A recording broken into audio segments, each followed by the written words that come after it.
So this has been sitting on my back porch for years. I want to say I bought this at the Madison Dig and Save on Park Street back in 2017. I think it was when we were getting parts for the Battle Bots episode that we did on the show. So yeah, it's obviously a little black and white CRT television. And I think my original thought from 2001, my original thought was maybe like a Pip-Boy using an actual CRT. I'm sure someone has done that, but it seemed like something that was kind of unusual. Oh my gosh, what? 1, 2, 3, 4, 5, 6, 7, 8, 9, 10 batteries? So that'd be 15 volts? Even in 2001, something taking 15 or 10 D cells is ridiculous. DC in 12 volts, 1 amp max.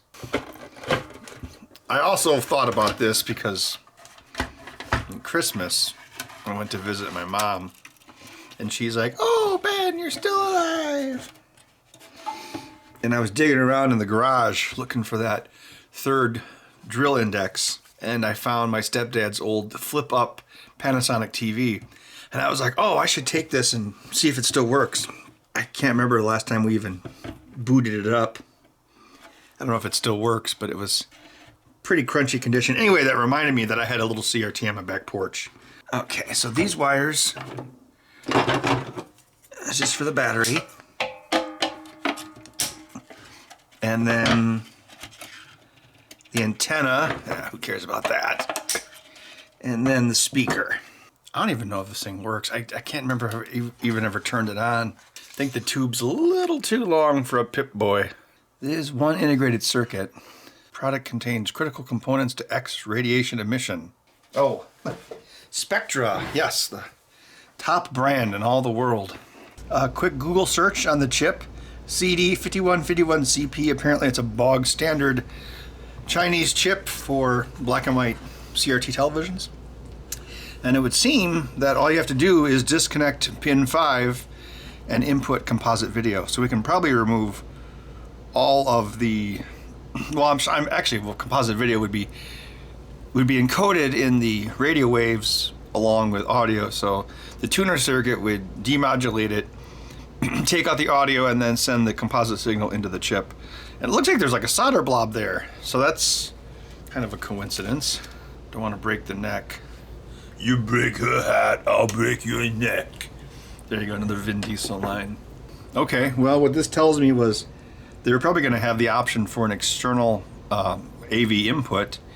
So you could have this coming from the tuner, and then it would go to the AV input. There'd be a switcher which would either take the external AV composite input or the tuner, and then put it into the chip. Well, that was about as simple as it gets.